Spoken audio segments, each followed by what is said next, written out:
ऐसा विश्वास दिल में जमाते चलो, ऐसा विश्वास दिल में जमाते चलो, सीत अरिहंत को मन में रमाते चलो, सिद्ध अरिहंत को मन में रमाते चलो। वक्त आएगा ऐसा कभी न कभी, वक्त आएगा ऐसा कभी ना कभी, सिद्धि पाएंगे हम भी कभी न कभी, सिद्धि पाएंगे हम भी कभी ना कभी, संयम पाएंगे हम भी कभी न कभी, संयम पाएंगे हम भी कभी ना कभी। जिन्होंने अपने प्रबल पुरुषार्थ के माध्यम से मोक्ष पद को प्राप्त कर लिया, उन सभी सिद्धात्माओं के पावन से चरणों में हमारी भाव भरी थोड़ा ही परम उपकारी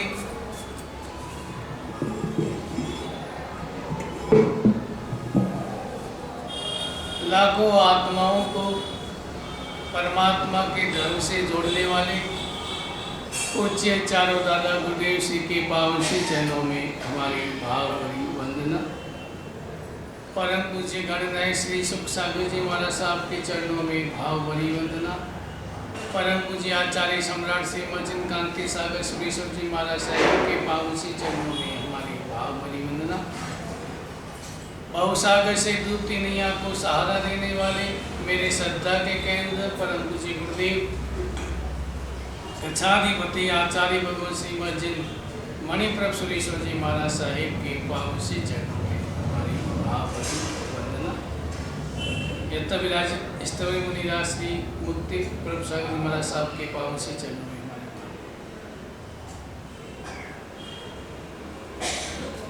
आत्म प्रबोध ग्रंथ, आत्मा का बोध देने वाला, जिन लाभ सूरी ने आत्मा का कल्याण कैसे हो, आत्मा का बोध कैसे हो, उसके लिए इस ग्रंथ की रचना की। इस ग्रंथ में क्रम है, लक्ष्य मोक्ष प्राप्ति है।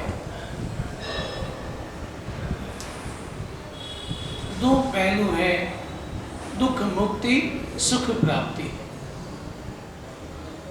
जब तक सुख प्राप्त नहीं होता तब तक आत्मा भटकती है।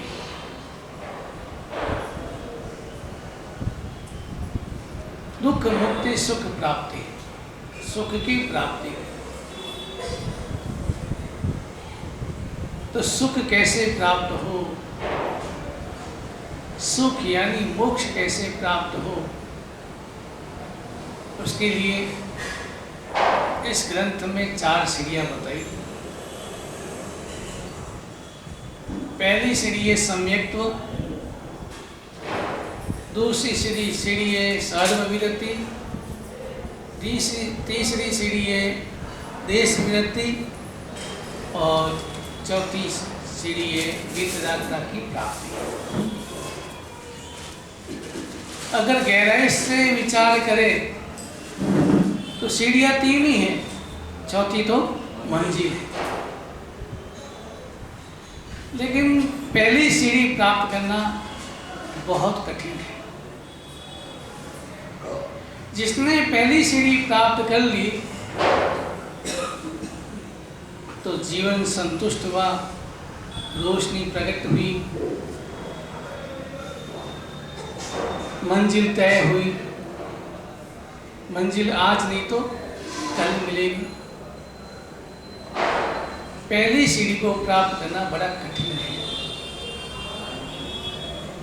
और वो सीढ़ी है सम्यक्त्व। सम्यक्त्व बिना आत्मा आगे नहीं बढ़ सकती। तो जिसको पहली सीढ़ी प्राप्त हो जाए तो मोक्ष निश्चित हो जाए, मोक्ष का रिजेशन हो जाए। आचार्य भगवंत सबसे पहले ग्रंथ लिखने से पहले मंगलाचरण करते हैं। कोई भी काम करते हैं हम मंगलाचरण करते ही करते हैं। मंगल दो प्रकार से करते हैं, द्रव्य मंगल और भाव। द्रव्य मंगल, घर से कोई बाहर जाते हो, विदेश में जाना हो तो दही खिलाते हैं, गुड़ खिलाते हैं।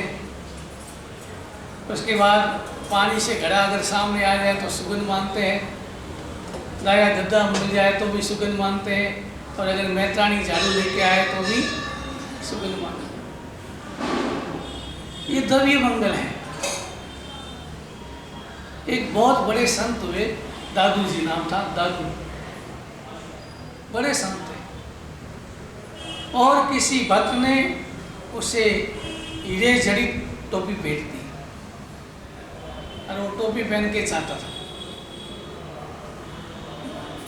तो एक बार एक गांव से दूसरे गांव जाने के लिए धर्मशाला से बाहर निकले और जाने लगे तो सुगंध चिड़िया सुगंध नहीं दे रही थी। तो किसी जानकार ने कहा कि ये सुगंध चिड़िया सुगंध नहीं दे रही, इसलिए थोड़ी देर रुक जाओ। दादू थे, दादू ने कहा अरे क्या है दादू, दुनिया बाबरी, फिर मांगे सुन। अरे लिखने वाला लिख दिया, मेटन वाला कौन? ये दुनिया बाबरी है, सुगंध मानती है, वो करती है। अरे लिखने वाला लिख दिया, मेटन वाला कौन? जो लिख दिया वो लिख दिया। किसी का सुना नहीं, बहुत कार नहीं सुना। दादू जी आगे चल दिए, जंगल में गए, ब्याह किया, आगे गए। अब लोग तो कहाँ तक पहुँचेंगे, ठेठ थोड़ी देर पहुँचेंगे, उसके बाद तो अकेले थे। जंगल में गए, थोड़ा आगे गहरा जंगल में गए और इतने में डाकू मिल गए। डाकुओं ने एक चापट मारी और टोपी छीन ली कि बाबा तुम्हारे काम की क्या है टोपी, हीरे जड़ित तुम्हारे क्या काम, तुम तो संत हो। टोपी ले ली, टोपी लेके चले गए। अब दादू विचार करने लगे कि चिड़िया का सुन सही था। तो फिर दादू ने दुआ चेंज किया, दादू दुनिया सत्य है, सती चिड़ी का सुन। अरे दो ही घड़ी पाछल आता तो टोपी लेता कौन? अगर दो घड़ी वापस बाद में आता तो ये टोपी बच जाती।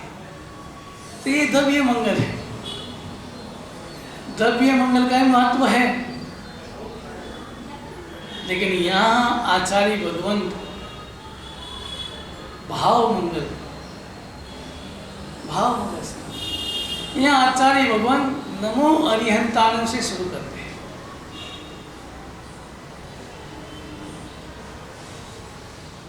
हकीकत में सही बात तो यही है कि इस नमो अरिहंतानम में ही सम्यक्त्व छिपा हुआ है।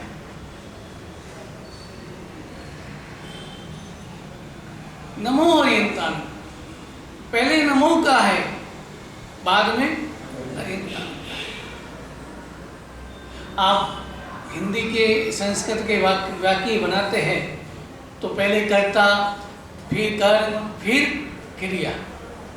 अंग्रेजी का थोड़ा अलग है, अंग्रेजी में कर्ता, क्रिया और कर्म बाद में आता है, कर्म बाद में। लेकिन कर्ता, कर्म, क्रिया। लेकिन नमो अरिहंतानम में कर्ता,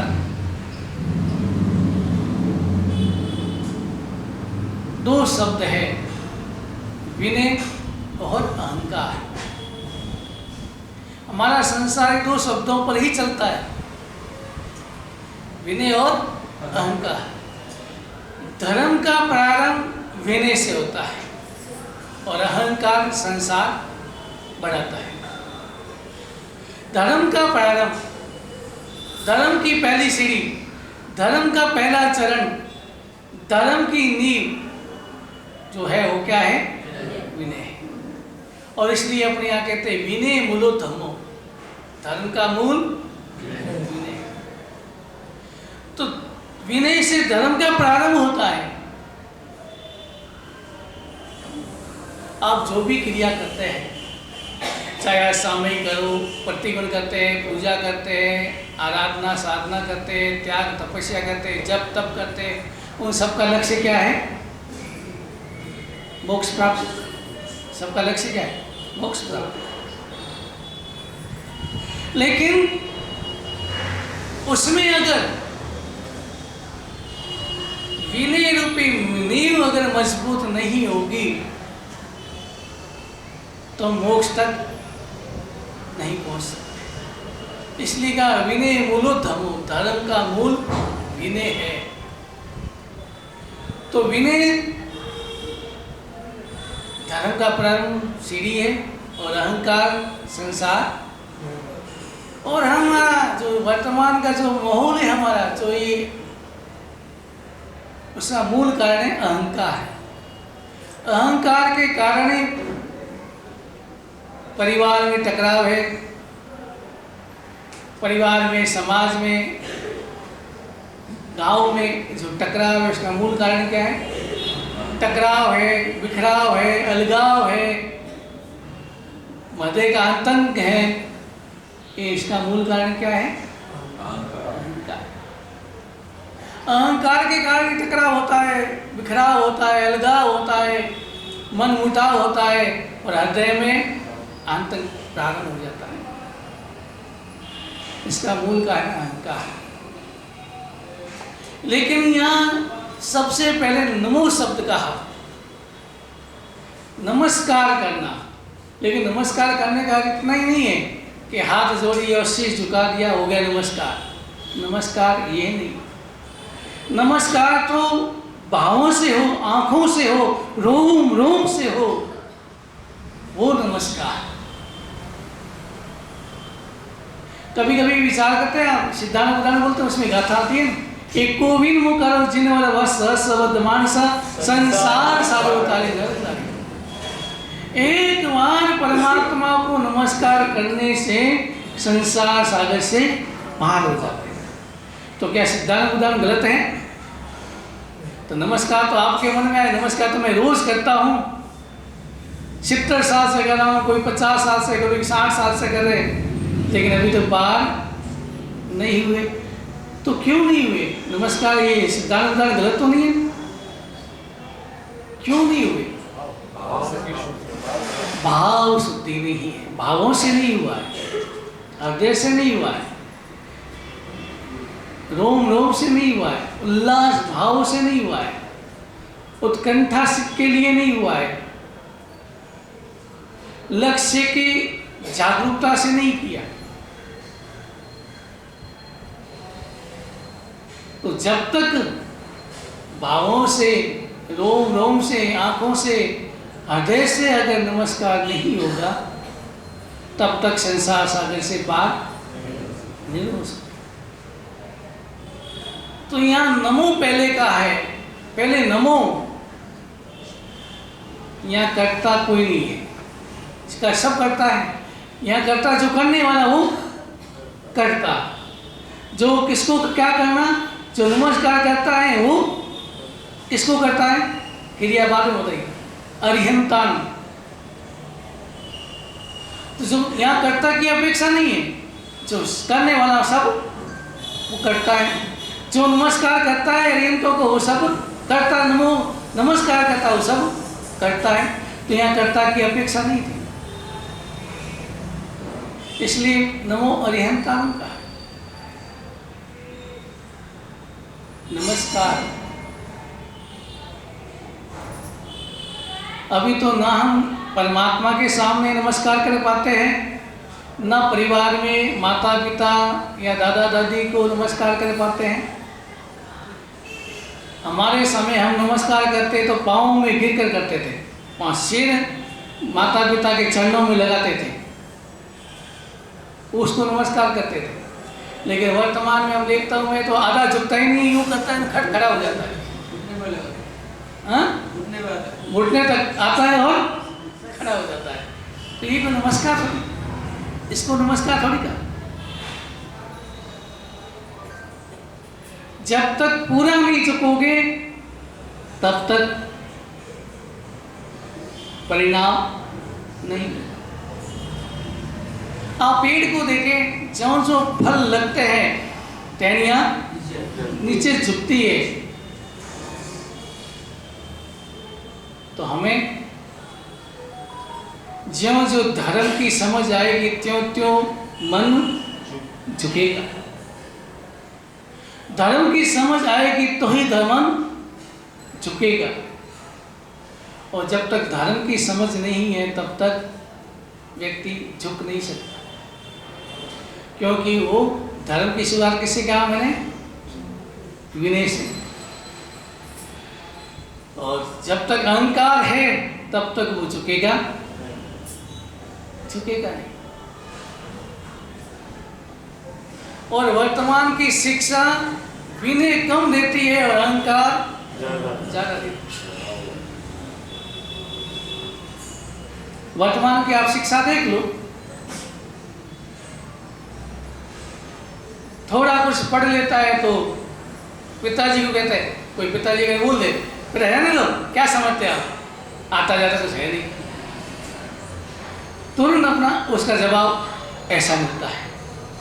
और समझ लो जब ऐसा जवाब देता है तो उसकी शिक्षा पूरी नहीं हुई, शिक्षा पूर्ण नहीं है। क्योंकि शिक्षा तो विनय देती है, विद्या ददाति विनय, विद्या तो विनय देती है। पहले जमाने में विद्या ब्राह्मण देते थे। कौन देते थे? ब्राह्मण। ब्राह्मणों का काम था विद्या देना। तो ब्राह्मण देते विद्या के साथ साथ संस्कार भी देते थे, जीवन जीने की कला भी सिखाते थे। लेकिन अभी तो वह वो ब्राह्मण वो तो नया ऐसा रहा नहीं। अब तो हरिजन बेगवाल जो भी वो ज्यादातर वही टीचर बनते हैं। तो केवल इस शिक्षा से संस्कार नहीं आ सकते। संस्कार तो धर्म से ही आएगा। धर्म का प्रारंभ तो विनय से ही होगा।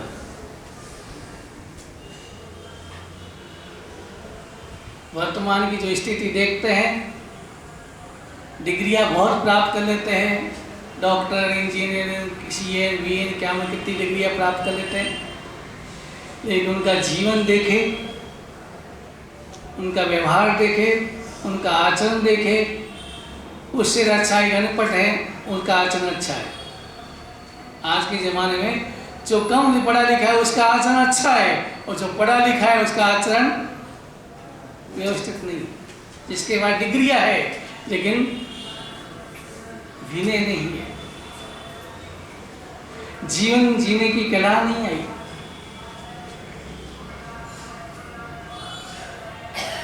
तो यहां पर जिन लाभ सुरीन विनय को महत्व देते हैं। पहले नमना सीखो, झुकना सीखो,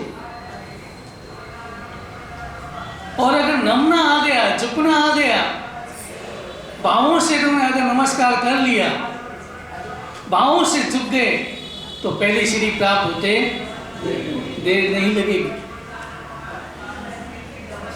और जब पहली सीढ़ी प्राप्त हुई, जीवन संतुष्ट हो जाता है, यात्रा फलीभूत हो जाती है, रोशनी प्रकट हो जाती है, मंजिल तय हो जाती है। आज नहीं तो कल मंजिल मिलेगी। कौन सी मंजिल मिलेगी? मोक्ष का रिजेक्शन हो जाएगा। सम्यक प्राप्त होते ही मोक्ष का रिजेक्शन प्रारंभ होगा। तो विनय, झुकना सीखे। परमात्मा के पास जाए तो शुरुआत में कम से कम कमर तक नमो जिनानम जीवयानम बोलते समय एकदम कमर झुकनी चाहिए। ऐसे नहीं नमो जिनानम जीवयानम, कम मत नमो सीताराम जी झुकना।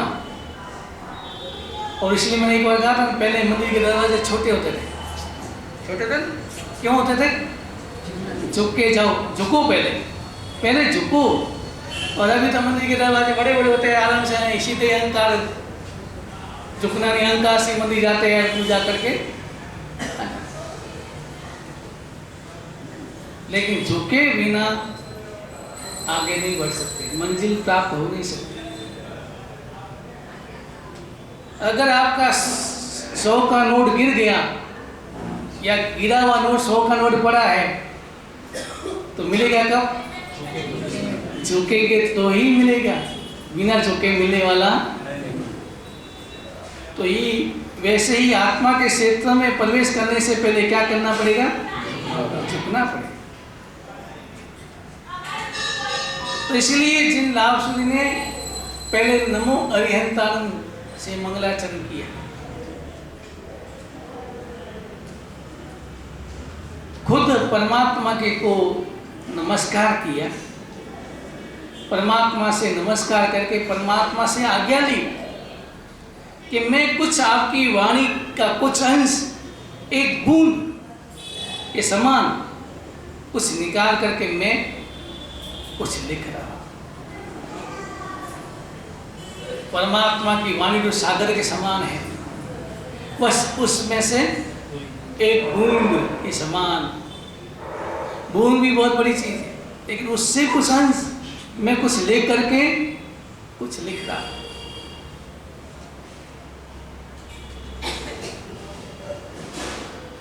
नमस्कार किया, भाव मंगल से ग्रंथ का प्रारंभ किया। यह हमें समझना है, एक बार हमेशा देखना, कांटों और फूल का रास्ता, छोटा रास्ता है, पगडंडी है, और कोई रास्ता नहीं है, पगडंडी है, उसमें कांटे भी है, पैर भी नंगा है, नंगे पैर चल रहे हो तो कितनी सावधानी से चलेंगे, ना इधर देखेंगे ना उधर देखेंगे, एक एक कदम फूंक फूंक पर रखेंगे, कहीं ध्यान नहीं। और अचानक कोई आवाज भी दे दे, कोई आपका दोस्त या किसी ने, तो भी उसके और तुम इशारा बोल गए ठहर अभी मुझे, क्योंकि अगर भी थोड़ी सी लापरवाही हुई, थोड़ा सा ध्यान हटा नहीं, कांटा चुभा नहीं। और बबूल का कांटा एक बार चुभ जाता नहीं तो 7 दिन उसका दर्द नहीं जाता है, हमारा अनुभव है। तो लापरवाही नहीं, सावधानी जागरूकता से चलता है, एक एक कदम देख देख कर चलता है। उस समय उसको ना दुकान याद आती है, ना मकान याद आता है, ना परिवार याद आता है, ना दोस्त याद आता है, कुछ भी याद, उसका ध्यान कहाँ रहता है? जागरूकता। कांटे चुभ नहीं जाए, उस प्रकार की सावधानी से चलता है, एकाग्रता से चलता है। ऐसी एकाग्रता अगर सामयिक में आ जाए, प्रतिगुण करते समय आ जाए, पूजा करते समय आ जाए, आराधना साधना करते समय आ जाए, ऐसी एकाग्रता आ जाए तो कर्म निश्चय हो जाए, आत्मा की मंजिल तक पहुंच जाए। ऐसी एकाग्रता चाहिए। फूलों पर चलना आसान है, आराम से चलता है, क्योंकि और एक बात है ना, फूलों पर भी अगर लापरवाही से चलता है, क्या है यहाँ फूल बिछे हुए, क्या आराम से चलो, लेकिन उसमें से अगर कांटा हो सकता है। गुलाब का फूल लेते ना, फूल भी है तो उसके अंदर कांटा भी होता है। उस समय भी कांटा नहीं, कांटा चुभे नहीं, उसका भी ध्यान रखता है, जागरूकता से तोड़ता है, जागरूकता से लेता है। तो अगर लापरवाही से ले तो कांटा। वैसे ही व्यक्ति कांटों पर चलता है तो जागरूकता से चलता है, और फूलों पर चलता है तो बेहोशी से चलता है। लेकिन जिस प्रकार कांटों पर चलते समय एकाग्रता आती है, वैसी एकाग्रता हमारी धर्म की आराधना में आनी चाहिए। हमारा चित्त कमजोर नहीं, चित्त मजबूत होना चाहिए। अगर मालिक मजबूत है तो नौकर उसकी आज्ञा का पालन करता है। और अगर मालिक कमजोर होए तो नौकर अभी हो जाएगा। यहाँ मालिक कौन हमारा? नहीं, मालिक है हमारी आत्मा, और मन क्या है? नौकर। अगर मालिक कमजोर हो जाए, मालिक क्यों ध्यान नहीं दे, मालिक कमजोर हो जाए तो नौकर हावी हो जाता है। फिर वो जैसा कहे वैसा हमको करना, वो हावी हो जाता है। हमारे ऊपर हावी कौन है? मन ही तो है। मन हमारे ऊपर हावी है, और इस कारण से जैसा मन कहे वैसा हम करते हैं। अच्छा बुरा नहीं देखते, गई सही गलत का विचार नहीं करते, पाप पुण्य का विचार भी, कर्म बंधन और निशा का विचार भी नहीं करते। क्योंकि हमारा मालिक कौन बन गया? मन बन गया। हम मन के गुलाम बन गए, मन के जीते जीते मन के हारे हार। तो मन चित्त हमारा मजबूत हो, मन अगर मालिक अगर कमजोर हो गया तो नौकर हावी हो जाता है। अब मैं सच्ची घटना बताता हूँ। बम्बई में मैं किसी घर में गोद सी गया, एक माँ जी अकेली रहती थी और उसके महाराज लिखा हुआ था। कभी कभी मैं जाता हूँ बम्बई में, महाराज महाराज आए गोद सी मेरा दिन, वो भी महाराज मैं भी महाराज। तो मैं वहाँ गोद सी गया तो माँ जी भावुक थी, माँ जी आई, वहाँ पधारो माँ सब पधारो। और माँ जी रोटी बनी हुई थी गरम गरम, उसने 4-5 रोटी उठाई बहराने के लिए। इतने में नौकर महाराज ने कहा ठहरा भाई, नीचे रख रोटी। माँ जी बेचारी नीचे रख। उस महाराज ने केवल एक रोटी कि बाहर पूरी बना दोगे, वापस कौन बनाएगा? वो माँ जी एक रोटी बनाई, महाराज ने कहा एक रोटी ही बने। तो मैंने विचार किया यह मालिक कौन है? माझिया मालिक है या ये महाराज नौकर मालिक कौन है? और अभी वर्तमान में भाइयों की आलसी होगी ना, आलसी, इसलिए बच्चों को चिल्ला देगी, बहू पर सासू चिल्ला देगी, लेकिन नौकरानी को बोल सकते हैं? कोई बोल सकते हैं? सब साइलेंट है, उनके सामने सब साइलेंट। तो आखिर मालिक कौन है? आप मालिक है कि नौकरानी मालिक है?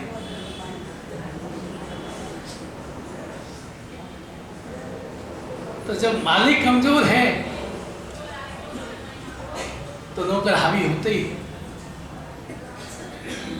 और मालिक हावी क्यों होता है, नौकर हावी क्यों होता है? क्योंकि हम आलसी हो गए। अगर ये चली गई तो काम कौन करेगा, बर्तन कौन साफ करेगा, ये चली गई ऐसा हो जाएगा, इसलिए उनको कुछ बोलना नहीं। वैसे ही हमारा मन, हम मन के अनुसार चलते हैं, अगर मन के विपरीत चलते हैं, चलना लग जाए तो मन क्या करेगा? परेशान करेगा। उदाहरण के लिए मैंने बता दें, गुटखा खाता है और को अगर मन छोड़ता है मान लो, तो मन क्या करता है? उसे परेशान करेगा। जल्दी खाओ, खाने का आदेश देता रहेगा, खाओ जल्दी खाओ जल्दी खाओ। लेकिन अगर मालिक अगर मजबूत हो गया मालिक, तो नौकर अपने आप साइलेंट हो जाएगा। अगर हम मजबूत हो गए तो अपने आप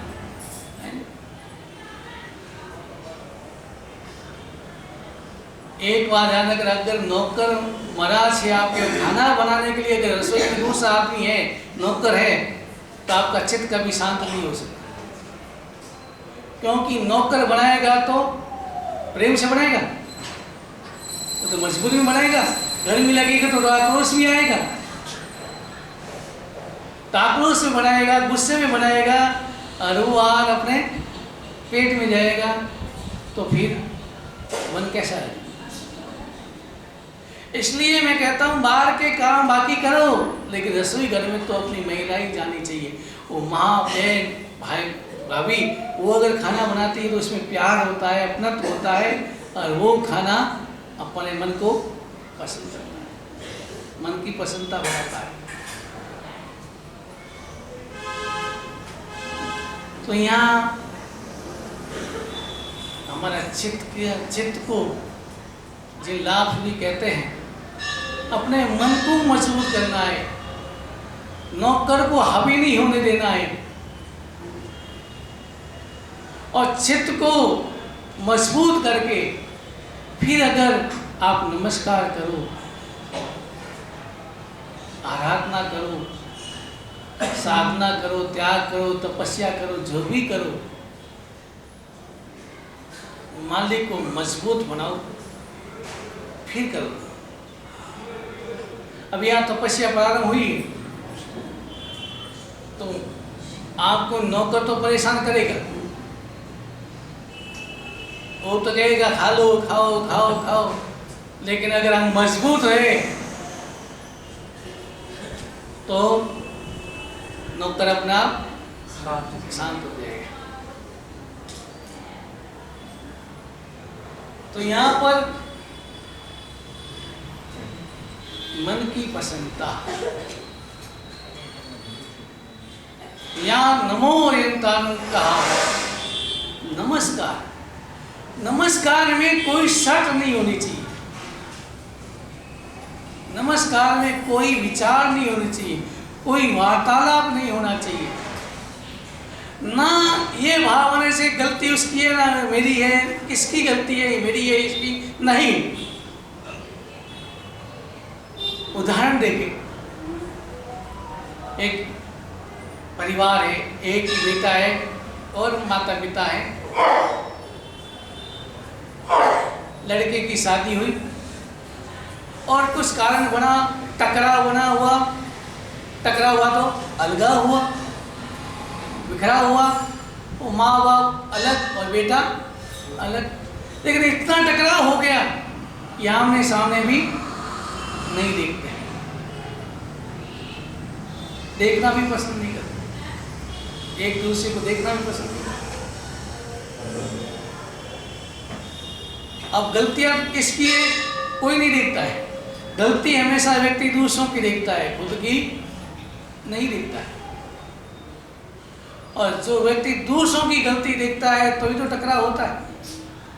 अगर खुद की गलती देखना प्रारंभ कर ले तो कभी टकराव नहीं होगा, चाहे सासू हो, चाहे बहू हो, चाहे माँ हो, बाप हो, भाई हो।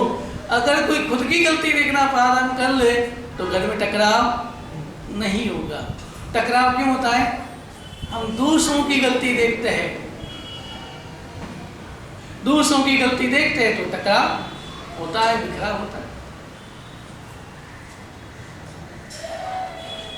अगर प्रेम बढ़ाना है तो अगर एक बार हमेशा समझ ले कि अगर सासू ने बहू को कहा तुमने ये गलती की, उस समय बहू को चाहिए गलती स्वीकार कर ले, भले नहीं हो तो भी स्वीकार कर ले। उदाहरण के लिए मेरे गुरु महाराज कभी कभी मुझे डांटते भी, लोगों के सामने डांटते हैं, मुझे मालूम है गलती मेरी नहीं है, तो भी मैं एक बार अगर से गुरु महाराज गलती होगी आगे से ध्यान रखूँ, तो बात क्या हो जाती, खत्म हो जाती है। और जब गुरु महाराज को पता चलेगा कि गलती इसकी नहीं थी तो भी इसने स्वीकार करी, तो प्रेम बढ़ेगा घटेगा? बढ़ेगा, प्रेम बढ़ेगा। तो अगर किसी ने आपको कहा, घर परिवार में किसी ने कहा तुमको कहा गलती है, डांटा, तो उस समय में स्वीकार कर लो, मिच्छामि बोल दो, गलती हो गई, आगे से अगर इतना ही बोलना है, इतना ही तो बोलना है। अगर इतना बोलने से अगर हमारा परिवार में प्रेम बढ़ता है, प्रेम का वातावरण बढ़ता है, आपस में एक दूसरे के प्रति प्रेम और वात्सल्य के भाव बढ़ते हो, तो इतना बोलने में क्या नुकसान है? क्या नुकसान है? कोई नुकसान नहीं। लेकिन क्या होता है, गलती हो या नहीं हो, लेकिन अगर किसी ने कह दिया तो सामने मैंने गलती नहीं की, ऐसा है वैसा है, ये हुआ ऐसा हुआ वैसा हुआ, गलतियाँ बोलना प्रारंभ करते हैं, तो धीरे धीरे क्या हो जाता है, वातावरण बिगड़ जाता है, क्लेश बढ़ जाता है, टकराव बढ़ जाता है, बिखराव हो जाता है। तो वहाँ बेटा दोनों अलग रह रहे थे। बेटा मेरे पास आया, मुझे मालूम पड़ा, मैं जान गया, तो मैंने उसको लड़के को बुलाया। मैंने कहा देख, आखिर तेरे पिता है, तुम्हें जन्म दिया है, बड़ा किया है, योग्य बनाया है, बिजनेस कराया है, और तुम इस तरह से पिताजी के सामने ही नहीं देखता है, आखिर क्या? तो मेरा साहब क्या करूं, पिताजी के सामने जाने का हिम्मत भी नहीं होती है, टकराव होता। मेरे पिताजी ने ऐसा किया, मेरे साथ ऐसा किया, वैसा किया। मैंने देख, अगर इस तरह की बातें करता रहेगा तो कभी जिंदगी में आगे नहीं बढ़ेगा, ना कोई भी तुम पिता के सामने पिता का प्रेम मिल पाएगा, ना तुम मिल पाओगे। आखिर काम तो अपने वाले ही आएंगे, परिवार वाले ही आएंगे, दूसरे नहीं आएंगे। तो वहाँ पिता हमारा साहब, मुझे क्या करना पड़ेगा? मैंने कहा मेरी एक बात है सर, ध्यान सुन ले, तुमको जाना है, पिताजी के पास जाना है, कुछ बोले बिना, कुछ कहे बिना सीधे चरणों में झुक जाना। क्या करना है? कुछ बोले बिना, कुछ कहे बिना, कुछ भी नहीं कहना, और सीधे क्या कर लेना? चरणों में गिर जाना, चरणों में झुक जाना। उसने कहा महाराज जी मेरे की यही उपाय है, तो जाके चरणों में गिर जा। वहां ऐसा मत करना कि पिताजी गलती तेरे, आपने ऐसा किया ना, मैंने ऐसा किया, आपकी गलती है, वो कुछ नहीं बोल, कोई बात नहीं, कोई शर्त नहीं, केवल जाते ही चरणों में झुक जाना, गिर जाना बस। अगर कोई व्यक्ति आपके चरणों में गिर जाए तो ऐसा कौन सा व्यक्ति होगा, ऐसा कौन सा बाप होगा जिसका हाथ बेटे के सिर पर नहीं जाएगा? ऐसा होगा कभी? अगर बेटा झुक जाए आपके चरणों में, भले कितना ही आपको बोलता है, आपका अलग है, लेकिन आपके चरणों में गिर जाए तो एक बाप हाथ तो जाएगा। वो जाके चरणों में गिर गया, पिता ने आशीर्वाद उठाया, और दोनों कहने लगे पिताजी मेरी गलती हुई, मुझे भी क्षमा करूँगा, मुझे ऐसा नहीं बोलना चाहिए।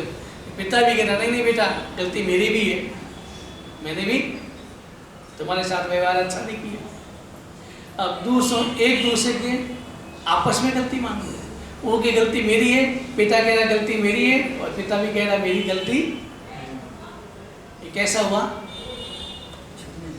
क्यों हुआ ऐसा?